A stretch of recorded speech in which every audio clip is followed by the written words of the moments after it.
Si Congressman Ace Barberis, mga kababayan, finailan po ng kaso. Bumuelta yung mga DDS vloggers po, nag-file ng kasong libel. Pagkatapos nang magpa-interview, nung nagpipress ko na po, nag-iiyakan na sila. Ito yung news ng SMNI. Tingnan, Representative Ace Barber sinampahan ng patong-patong na kasong libel ng ilang social media influencer sa Quezon City Prosecutor's Office. Tuwang-tuwa sila. Pagkatapos, nung magpa-press con, para gawin ang kanilang mga karumal-tumal na pagnanakaw. May paiyak-iyak pa, Kung kami ngayon, at kung kayo rin, ay matakot na. As I was on my way here kasi. Giiyakan? Nagpapagang mga balita at pagtalakay sa mga isyu na lipungan. Bulsa! Opinyon, banat at paglalantad sa katotohanan. Bulsa! What you see is what you get. You decide. Joke time muna tayo po, mga kababayan, para bawas stress. Padala po ni Marie Limon. Taga Makati yata ito, si Marie Limon. Pero OFW din siguro ito sa Hong Kong. Kumusta kayo dyan po? Ito, kwentong tinik, mga kababayan. Sabi ng bunso doon sa nanay, "Nanay, natinik po niya ako." Yung nanay, nagluluto pa naman. Taranta, sabay kuha po sa saging. "O ito anak, kainin mo." Yun kasi yung mga paniwala, mga kababayan, ng mga matatanda. Pag natinik daw, kumain ng saging, ayos na. Di yung bunso, binigyan ng saging, kinain din po yung saging. After na maubos, mga kababayan, yung isang saging, sabi ng bunso, "Nanay, ayaw po matanggal yung saging." O ayaw matanggal ng saging. Ayaw matanggal ng tinik. Mali. Ayaw po niya, nanay, matanggal yung tinik.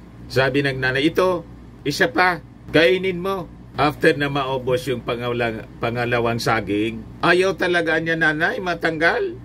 Sabi ng nanay, tataka siya, bakit hindi pa matanggal? Dalawang saging na yung naubos. Sabi ng nanay, "Halika nga, ngumanga ka, tingnan ko nga, para makita ko niya kung saan ba yung tinik." Sabi ng bunso, "Nay, dito po ako sa paa na tinik." Kaya naman pala hindi matanggal po. Akala yung tinik po sa lalamunan, sa paa pala yung tinik. Hindi man kasi ni bunso nililinaw kung saan siya natinik. Nagluluto pa naman yung nanay. Ang akala po, natinik ng isda sa lalamunan. Sabay ang balo sa bata. Litsika niya.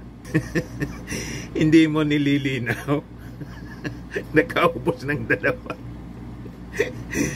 Nakaubos ng dalawang saging. Hindi man po natatanggal yung tinik sa paa pala.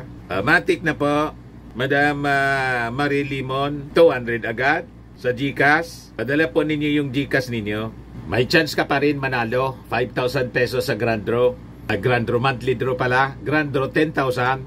Medyo marami-rami na rin, Yung mga entries, mga kababayan na nabasa natin, tinitingnan ko, ang dami ng mga entries nagpapadala sa Facebook accounts ko, sa blog, sa Dante Maravillas 1-2. Pag hindi ko pa po nabubuksan, hindi ibig sabihin po na wala na kayong pag-asang mabasa ko yung mga padala ninyo. Hindi ko lang po binubuksan para hindi ko makaligtaan. Kasi pag hindi pa binubuksan yung mga messages ninyo, naka-highlight pa siya.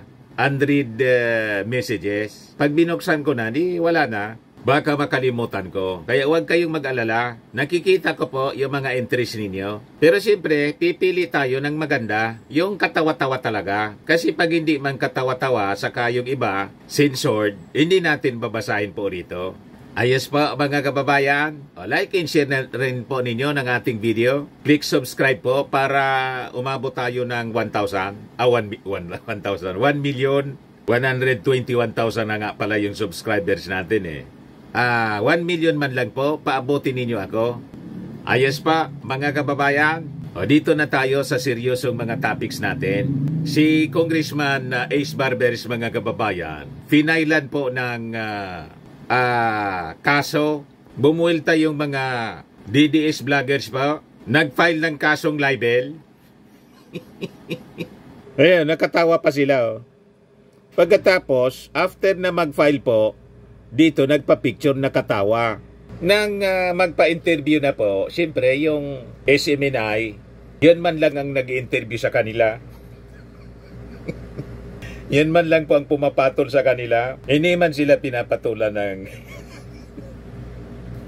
malalaking TV network, pating mga newspapers po. Hindi man sila pinapatulan. Kumbaga, may balita man tungkol sa kanilang pag-file, maliit lang po na artikulo. Ngayon, nang magpa-interview, nagpa-press con sila na sila man lang. Yung SMNI man lang yung nagko-cover. Iyakan po sila doon. Ang akala ko ba, maiisog kayo. Nagpa-picture kayo, nag-file. Nakangiti kayo. Yan o. Pagkatapos, nang magpa-interview, nung nagpipress ko na po, nag-iiyakan na sila. Talagang mga abnormal, mga kababayan. Mamaya, ipakita ko sa inyo mga kababayan. O, ito yung news ng SMNI. Tingnan, Representative Ace Barber sinampahan ng patong-patong na kasong libel ng ilang social media influencer sa Quezon City Prosecutor's Office. Kahapon po ito. March 5, 2025. Yan ay matapos silang direktang inakusahan ni Barbers na mga narco-vloggers at may koneksyon umano sa Pugo. Kabilang sa mga nagsampa ng kaso laban kay Barbers ay sina Dr. Lorraine Badoy, Attorney Trixie Cruz Angeles, Crisette Chu, Cathy Binag, Joey de Vibre, MJ Kiambao Reyes, Mark Anthony Lopez at iba pa. Tapos nagpa-picture, mga kababayan, dala yung kopya ng asunto.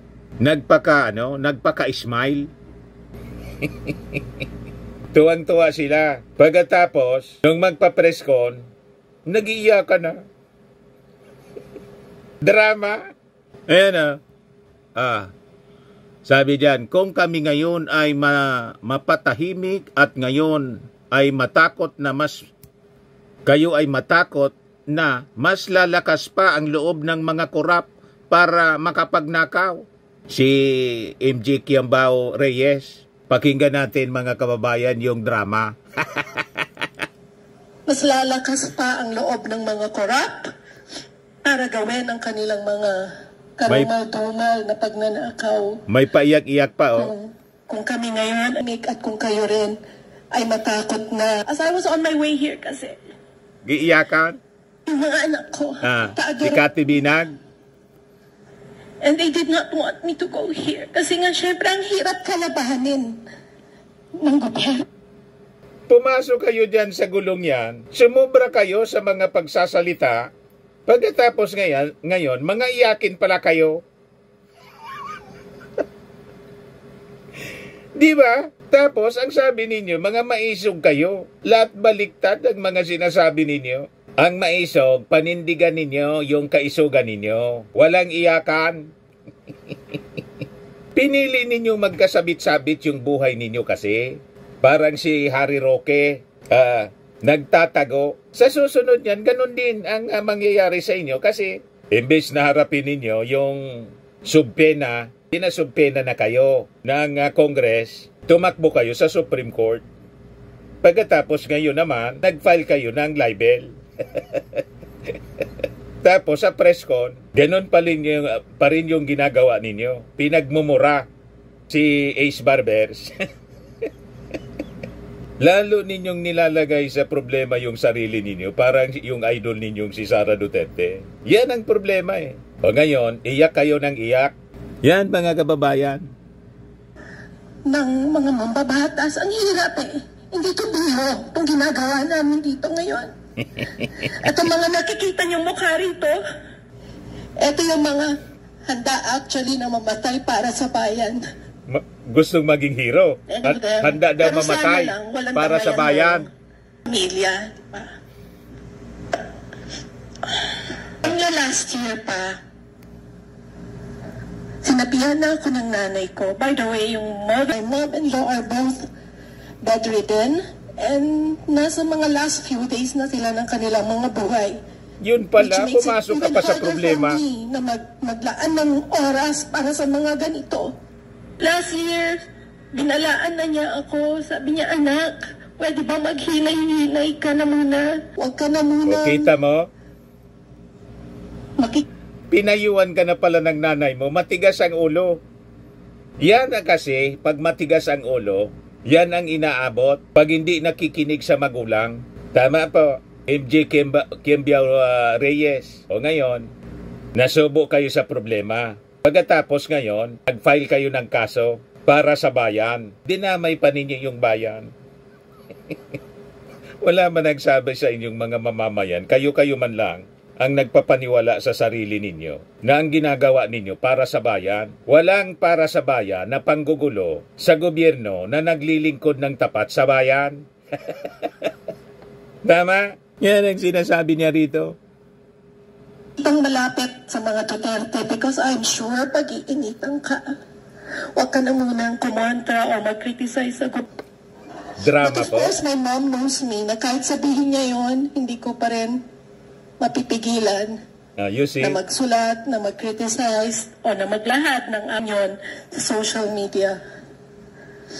And then just few months ago, inulit niya ulit, anak, tignan mo, nag-iinitan na kayo, ganyan-ganyan.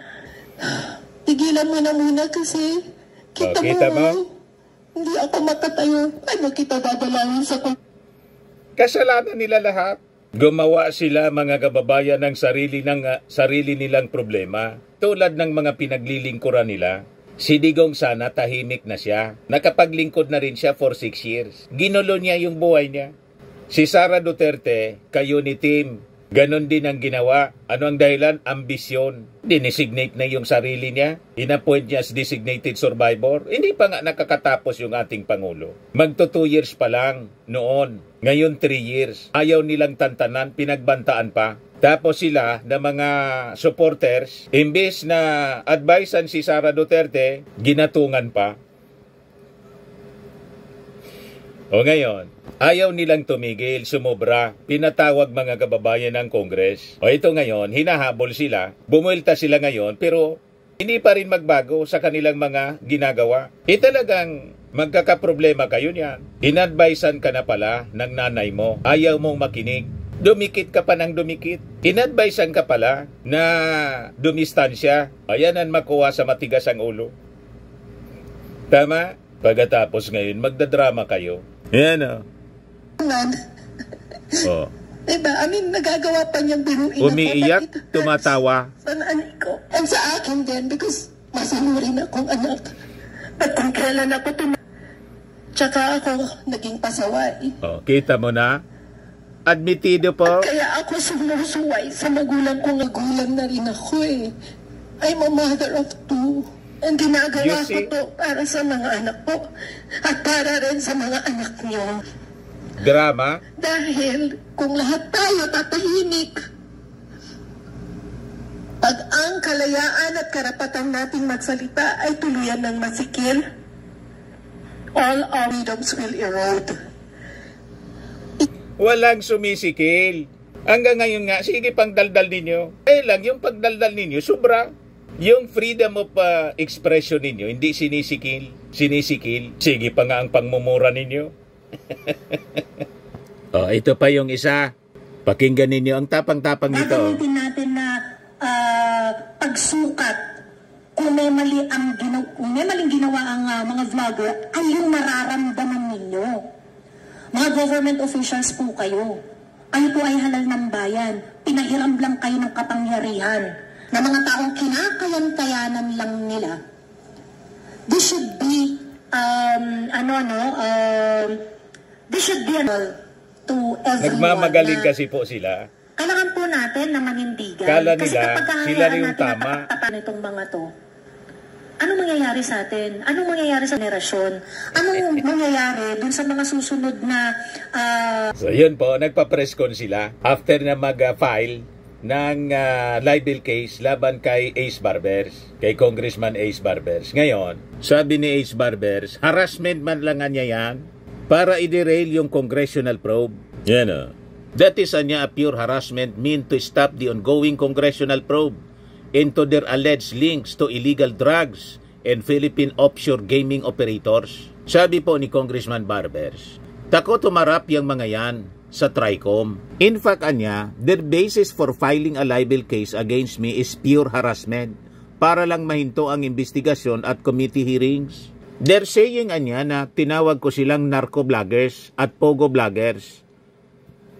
Totoo, sinabi ko na may mga vloggers na patuloy na nagkakalat ng fake news laban sa gobyerno at mukhang pinopondohan ng mga sindikatong ito, but I never named names. Malamang sa malamang mga kababayan, yung kasong libel, ibasura man lang ng korte. Wala man daw siyang pinangalanan, sabi ni Ace Barbers, kung sino specific na mga vloggers. Sila ipinatawag para sa investigasyon sa pagpapakalat ng fake news. You see, ginawa sila ng mga resource persons sa issue ng pagkakalat ng mga fake news sa social media. Kasi ang objective ng Congress, mga kababayan, makapag-craft ng policy ng batas, at isa na nga na sa pinag-iisipan po, mag-register ang bawat social media vlogger para maiwasan po yung mga trolls and to ensure accountability. Maganda naman yung objective ng congressional hearing. Ako nga po, pabora tayo. Dapat mag-register talaga to ensure accountability. Lalo may mga vloggers po, hindi pinapakita ang mukha. Di ba? Ang daming mga trolls. Kahit yung mga nagre-react po dito sa mga videos natin, ang daming trolls. At ang sasama ng mga post nila. Kailan po ako, hindi man apektado sa mga sinasabi nila. Di ba? Kahit anong sabihin ninyo, hindi ako affected. Kasi sabi ko nga, kilala ko yung sarili ko eh. Siraan pa ninyo akong siraan. Bayaran. Kilala ko ang sarili ko at kilala ko ng pamilya ko. Kung ano ako, sino ako. At yung mga kakilala ko, halimbawa pa magduda sila, wala akong paki. Hindi man ako humingi sa kanila ng pambili ko ng bigas. Tama? So sabi ni Barbers, yung aking remarks niya were made during a privileged speech in Congress which is legally protected. Privileged speech niya. Legally protected. Kaya malamang ibasura lang yun ng korte. Iyakan sila uli. So paliwanag ni Barbers na yung speech ko niya was focused on certain bloggers who echo Chinese narratives on the West Philippine Sea issue and attack the administration's anti-pogo and anti-drug campaign. Sino ba ang posibleng nagpupondo sa kanila? Siyempre, itong mga narco syndicates at pogo syndicates. Kaya dapat na imbestigahan, sabi ni Barbers.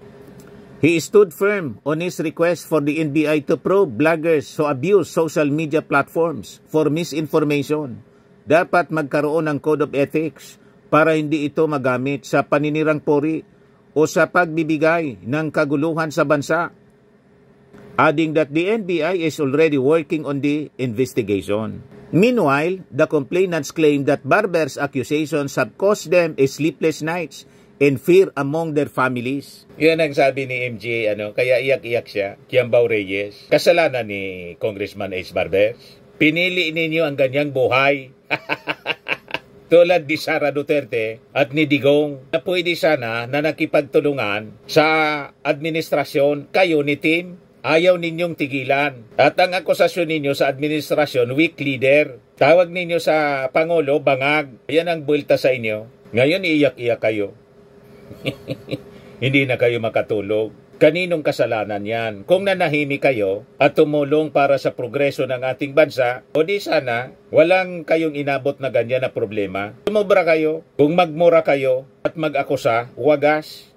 Si Sara Duterte, bakit may impeachment complaint sa kanya? Bakit siya na-impeach? Dahil sa kanyang pagmumura, pagbabanta, at ayaw ipaliwanag yung confidential funds kung paano ginastos. Kung pinaliwanag niyang maayos yon, di walang impeachment. Lahat ito kagagawa ninyo. Ngayon, iyak-iyak kayo. O ngayon, ito pa ang pwedeng maging dahilan kung bakit sila lalong iiyak. Ano ay niya yan, Mr. Maravillas? Ito. May survey, mga kababayan, na ginawa, Pulso ng Bayan 2025. Yan o. Mayoralty Preferences in Davao, February 2025. Social Pulse, Philippines. Pulso ng Bayan 2025 election, City of Davao. Talo na po sa ratings ni mananalo si Nograles, si Carlo Nograles, 43% na. Si Digong, 38%. Yung independent candidate may 15%. Tapos Joselito Tan, 2%. Julaine Jonathan, 2%. Si Carlo Nograles na po yung leading. So pag natalo si Digong, para mayor dyan sa Davao, tapos na po ang political career ng mga Duterte. Si Inday po, damaged goods na. Wala nang pag-asa si Inday, mga kababayan. Malamang sa malamang, conviction, mga kababayan, ang abutin sa Senate trial. Pag conviction, disqualified na siya. Hindi na siya pwedeng tumakbo kahit na punong barangay, kagawad sa barangay. So grabing iyakan yan sa mga supporters ni Sara. Itong mga vloggers na to, wala na. Tapos na. Biyernes Santo ang magiging pakiramdam nila. Araw-araw Biyernes Santo. Kawan niya talaga. Kasi po, ito ay dulot ng consequences ng kanilang mga aksyon man lang. Sila yung may gawa nitong mga problemang kanilang kinakaharap. Self-destruction ang kanilang ginawa. Walang ibang sisisihin kundi sarili nila. Pati ito mga vloggers na to, wala mang ibang dapat sisihin kundi sarili nila. Kaya sila nasadlak sa ganyang kalagayan. Tama pa? Araw-araw, panggugulo ang ginagawa nila sa ating administrasyon, sa ating gobyerno. Ito naman po, Firmax Firming and Lifting Cream, pinapahid po sa mga pulses in affected area. Mainam po sa paninigas ng mga kaso-kasuan. Ito naman po, Automax Radiant Serum. Sa mukha naman yung application, anti-aging po siya. You will look 10 years younger than your age. Sa mga cancer patients naman po, baka lang gusto ninyo itong itry. Naing siya Red Mix Fruit Drink. Hindi mo po siya gamot, food supplement siya. Kaya lang, gawa siya mga kababayan sa goji berry. Yung goji berry may anti-cancer properties. O ngayon, yung mga inquiries ninyo, dumiritso na lang kayo sa aming messenger sa Facebook para masagot namin agad. Ayos pa? Ayos na ayos niya, Mr. Maravilla. At sa mga nagana po ng malinis and spacious fitness gym, pumunta lang po kayo sa aming Colossal Fitness Gym. May Grab Car Rental din po kami. Ito naman po yung bago naming product na binibenta online. Eye Glow Serum, whitening po siya. Tingnan ninyo yung epekto sa aking anak na architect before and now. Yung mga inquiries po ninyo, dumiretso na lang kayo sa kanyang Facebook account, Riz Maravillas.